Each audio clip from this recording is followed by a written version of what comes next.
سخی بنو، سچے بنو۔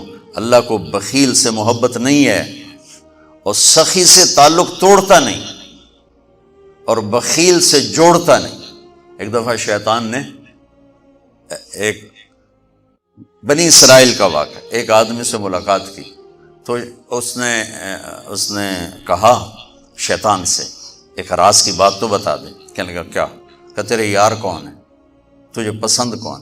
کہنے لگا تین مجھے بڑے پسند، ایک جو شراب پیتا ہو، نشہ کرتا ہو، ایک جو غصے والا ہو، قابو نہ کرتا ہو، ایک جو بخیل ہو، کسی پہ خرچ نہ کرتا ہو۔ یہ تین میرے بڑے گھاٹے یار ہیں۔ اور اگلی یہ کہ اگر کسی بدبخت میں تینوں کٹھی ہو گئی، غصہ بھی، بخل بھی، شراب بھی، تو پھر وہ پیر ہوتا ہے اور میں مرید ہوتا ہوں، پھر وہ میرے تو بھی بڑا شیطان ہے۔ تو پہلے آپ لوگ ان تاجروں کو سچائی سکھائیں، دیانتداری سکھائیں، سخاوت سکھائیں، اللہ کے لیے قربانی دینا سکھائیں کہ اللہ نے روک دیا، ختم۔ اللہ نے کہا یہ کام نہیں کرنا، ختم۔ سود نہیں کرنا، ختم۔ جھوٹ نہیں بولنا، ختم۔ دھوکہ نہیں دینا، ختم۔ سچائی دیانتداری پہ جمنا ٹھیک ہے، جاتا ہے تو جائے، آتا ہے تو آئے، رزق تو اللہ کے خزانوں میں ہے۔ اس معاشرے کے ساتھ یہ نسل اگر چلے گی تو وہی کرے گی جو یہ کر رہے ہیں۔ پھر آپ لوگوں کے پاس بھی جمع تفریق ہی ہے، جمع تفریق، جمع تفریق، جمع تفریق۔ ان کے سارے دماغ جمع تفریق میں کھپ جاتے ہیں، انہیں پتہ ہی نہیں میرا نبی کون تھا، کیا تھا، کبھی سنتے ہی نہیں ہمارے نبی کون تھے، کیا تھے۔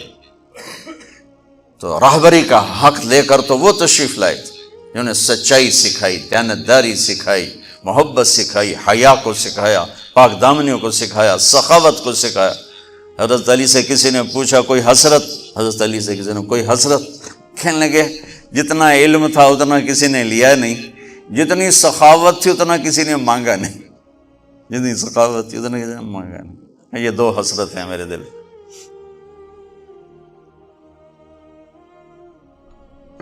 تو اللہ کو سخی پسند ہے، مال خرچ کرنے والا پسند ہے، مالدار ہو۔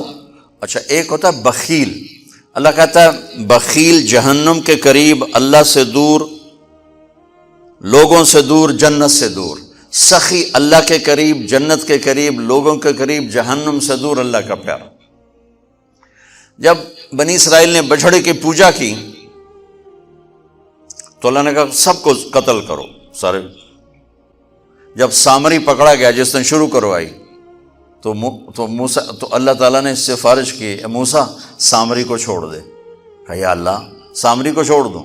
اسی نے تو بچھڑا بنایا، اسی نے تو یہ شرک کروایا، تو کہتا سامری کو چھوڑ دوں؟ تو پتہ ہے اللہ نے کہا موسیٰ یہ کمبخت سخی ہے اور سخی کو قتل کرنا مجھے اچھا نہیں لگتا، میں نے آپ ہی مار دے گا، تو اس کو چھوڑ دے۔ اس کا کفر تھا، نفاق تھا، لیکن سخاوت اس کو قتل سے بچا گئی۔ تو مالدار اس اللہ نے زکوٰۃ ادنا درجہ ہے، زکوٰۃ ادنا درجہ ہے سخاوت کا۔ زکوٰۃ دینے سے آدمی بخیلوں سے نکل آتا ہے اور سخیوں میں داخل نہیں ہوتا، بیچ میں آ کے کھڑا ہو جاتا ہے۔ اس پر بخیل کا لیبل بھی نہیں اور اس پر سخی کا لیبل بھی نہیں، درمیان میں آ جاتا ہے۔ ایک دفعہ خسرو پرویز کے دربار میں ایک مچھیرا مچھلی لے کر آیا، اس کو بڑی اچھی لگی، انہوں نے کہا اس کو 4000 درہم دے دو، کہیں 4000 دینار دے دو۔ تو جب وہ اس کو دیے تو اس کی بیوی شیریں نے اس کے کان میں کہا اتنی بڑی دولت تو نے مچھلی پر دے دی، تو خزانہ خالی ہو جائے گا، یہ مچھلی واپس کرو اور پیسے اس سے لو۔ تو خسرو پرویز نے کہا میں اتنا بڑا بادشاہ ہوں، مجھے شرم آتی میں اس سے پیسے واپس لوں، میں نہیں لیتا۔ وہ کہنے لگی میں تمہیں طریقہ بتاتی ہوں، تم اس کو بلا کے پوچھو یہ مچھلی نر ہے یا مادہ، وہ کہے گا نر ہے تو تم کہنا ہمیں مادہ چاہیے تھی، واپس لو ہمارے پیسے دو۔ وہ کہے گا یہ مادہ، تم کہنا ہمیں نر چاہیے تھا، پیسے واپس۔ ٹھیک، انہوں کو بلایا، ہاں بھائی یہ مچھلی نر ہے یا مادہ؟ کہ حضور خسرا نہ نر ہے نہ مادہ ہے۔ اس کو 4000 اور دے دو، بیچ کی چیز، میں نے کہا نا زکوٰۃ دینے والا سخی نہیں ہوتا، سمجھ رہے ہو؟ زکوٰۃ دینے والا بخیل بھی نہیں ہوتا، سخی بھی نہیں ہوتا، بخیلوں سے نکل جاتا ہے، سخیوں میں انٹر نہیں ہوتا۔ 2.5 روپے پر 1 پیسہ بھی زیادہ کر دے تو سخیوں میں نام آ جائے گا، سخیوں میں نام آ جائے گا۔ پھر سخاوت کی حد کوئی نہیں ہے۔ انہوں نے کہا حضور یہ تو بیچ کی چیز ہے، خسرا ہے۔ اس نے کہا 4,000 اور دے دو۔ تو شیریں کو تو بڑا غصہ چڑھ گیا، 8,000 اس کی تو 7 پشتوں کو کافی تھا۔ تو 1 دینار گر گیا تو اس نے وہ اٹھا لیا۔ تو اس کی بیگم نے کہا دیکھا یہ کم وقت کتنا لالچی ہے، تم نے اس کو اتنا دیا، اس کی 7 پشتوں کو کافی، 1 دینار گرا وہ بھی اٹھا لیا، کہ اس کے واپس لو، نا قدر ہے۔ ان کو آ جا، اور تجھے میں نے اتنا دے دیا، 1 دینار گر گیا تھا تو کیوں اٹھایا؟ کہا حضور اس پہ آپ کے نام کی مہر تھی، کسی کا پاؤں پڑ جاتا تو بے ادبی ہوتی، میں نے اس لیے اٹھایا لیا۔ ان کا 4,000 اور دے دو۔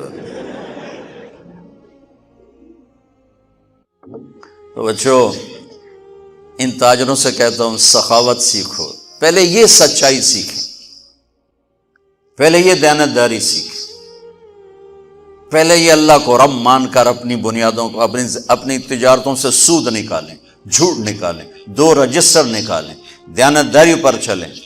اللہ کی قسم زمین آسمان کے دروازے اللہ تعالیٰ کھول دے گا۔ اور غریبوں پر خرچ کریں کہ اللہ تعالیٰ کو پسند ہے۔ اللہ چاہتا تو سب کو مالدار بنا دیتا، لیکن بعض کا حاجت مند بنایا کہ اللہ کو دینا پسند ہے، اللہ پاک کو محبوب ہے سخاوت۔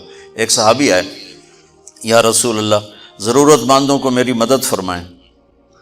تو آپ نے فرمایا ابھی تو میرے پاس ہے نہیں۔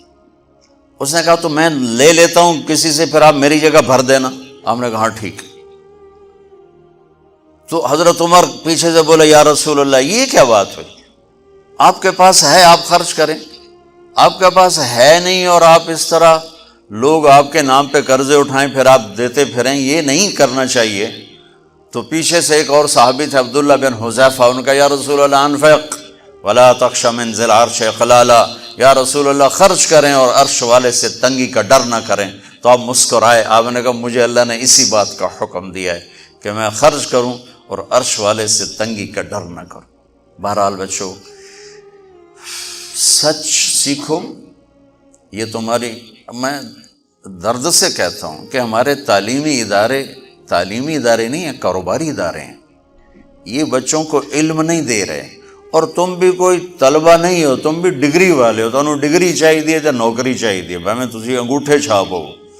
تمہیں علم کا شوق نہیں، انہیں دینے کا شوق نہیں، انہیں بھی کمائی کا شوق ہے اور تمہیں صرف جاب اور ڈگری کا شوق ہے۔ نہ تم میں کوئی علم والا ہے، نہ وہ عشق میں رہیں گرمیاں، نہ وہ حسن میں رہیں شوخیاں، نہ وہ غزنوی میں تڑپ رہی، نہ وہ خم ہے زلف ایاز میں۔ دینے والوں کو دینے کا شوق نہیں، لینے والوں کو لینے کا شوق نہیں۔ علم تو مر مٹ گیا ہے، وہی قوم سر اٹھا کے زندہ رہے گی جن کا علم اپنا ہوگا۔ تمہارا علم تو باہر سے آتا ہے۔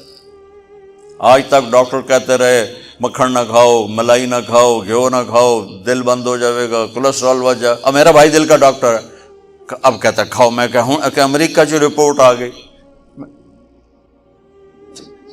تو تمہارا سارا آقا تو ادھر بیٹھا ہوا ہے، وہ کہیں گے یہ چلا دو چل جائے گا، کہیں روک دو تو رک جائے گا۔ بچوں میرا معاشرہ بہت زوال کا شکار ہے، آپ میری نسل ہو، میری اولاد ہو۔ میں بہت تھکا ہوا تھا، مجھے یہ نعیم بھائی نے رات کہا، میں نے کہا ایک تو تیری مجھے بہت ہے عزت احترام کہ میں انکار نہیں کر سکتا، دوسرا یہ میرے اپنی اولاد ہے، اللہ کرے کوئی ایک بھی سچ بولنے والا ہو گیا اور کوئی ایک بھی دیانتداری والا ہو گیا تو چلو میری آخرت، میری قبر ٹھنڈی کرنے کا سبب بن جائے گا۔ جس قوم میں سچ ہوتا ہے انہیں کوئی ڈبو نہیں سکتا، جس قوم میں دیانتداری ہوتی ہے انہیں زوال نہیں آ سکتا، جس قوم میں انصاف ہوتا ہے ان پہ سورج غروب نہیں ہوتا، جس قوم میں ظلم ہوتا ہے، جھوٹ ہوتا ہے، بددیانتی ہوتی ہے، ان پہ سورج کبھی چڑھا نہیں، انہوں نے عروج کبھی دیکھا نہیں، ذلت و پستی کے سوا کچھ نہیں ان کے پاس۔ چوپڑی روٹی کھا لینا کون سی بڑی بات۔ مجھے ایک میٹرک میں ایک کہانی تھی، میٹرک میں نا انگریزی کی 2 کتابیں، ایک موٹی کتاب تھی ایک چھوٹی کتاب تھی، وہ چھوٹی کتاب میں ایک کہانی مجھے یاد آ گئی۔ ایک شہری کتا جنگل میں جایا کرتا تھا، تو اس کی نا جنگلی کتے سے دوستی ہو گئی. تو جنگلی کتا تھوڑا ماڑکا جو ہڈیاں نکلی ہوئی ہیں، شہری کتا موٹا تازہ. تو ایک دن وہ جنگلی کتا کہتا ہے یار تو کیا کھاتا ہے؟ انہوں نے کہا میں پراٹھے کھاتا ہوں، انڈے کھاتا ہوں، ڈبل روٹی کھاتا ہوں، دودھ پیتا ہوں، گوشت کھاتا ہوں. ان کہ یار میں تو نام ہی آج سن رہا ہوں، میں نے تو کبھی کچھ کھایا ہی نہیں ہے یار، میں نے بھی لے چل، میں بھی کوئی کھاوا کو، میں بھی موٹا ہوں. انہوں نے کہا آ جا. تو وہ اس کو لے کے چلا. تو جب جنگل سے نکلے تو روشنی میں جنگلی کتے کی نظر پڑی گلے میں پٹا. تو وہ کتا کھڑا ہو گیا، کہنے لگا میرے بھائی اے کی ہے، اے کی ہے. انہوں نے کہا یہ پٹا ہے. وہ کیا ہوتا ہے؟ کہ یہ غلامی ہے، غلامی ہے. میں کسی گھر کا ملازم ہوں، غلام ہوں، ان کا پہرا دیتا ہوں، ان کی راکھی کرتا ہوں، ان کی نوکری کرتا ہوں، پھر وہ مجھے انڈے کھلاتے ہیں، پراٹھے کھلاتے ہیں، پتہ نہیں کیا. انہوں نے کہا میرے بھائی تجھے تیرے پراٹھے مبارک، مجھے میری آزادی مبارک. میں آزادی میں بھوکا رہوں یہ مجھے زیادہ پسند ہے اس سے کہ کسی کی نوکری کر کے اور میں کسی کا غلام بن کے میں یہ انڈے پراٹھے کھاؤں. پوری امت مسلمہ اس وقت وہ شہری کتے کی مثال ہے. تو میرے عزیزو، سچائی پر آؤ، دیانتداری پر آؤ، انصاف پر آؤ، محبت پر آؤ، درگزر پر آؤ. آپ ابھی بچے ہو، والدین کو عزت دو، والدین کی قدر کرو، اپنے اساتذہ کی قدر کرو. اساتذہ سے ہمارے نصاب میں انسانیت کا کوئی درس ہی کوئی نہیں کہ انسان اچھا انسان کیسے بنتا ہے. وہ تو بنتا ہے رسول پاک کی زندگی کو دیکھنے سے. وہ زندگی ہمارے پاس ہے نہیں، ہم نے سیکھی نہیں، ہمارے سامنے نہیں. تو مختصر سے وقت میں آپ کو کیا کہہ سکتا ہوں، کوئی بات دل کو لگی ہو تو لے لینا، نہ لگی ہو تو فقیرانہ آئے صدا کر چلے، میاں خوش رہو ہم دعا کر چلے. یہ تبلیغ کا کام اسی کو سیکھنے کی محنت کہ جب آپ لوگوں کو چھٹی ہو، موقع ملے تو کچھ دن جانا، انشاءاللہ بہت فائدہ ہوگا بچوں، بہت فائدہ ہوگا. یہ زندگی کو پلٹ دینے والی محنت ہے.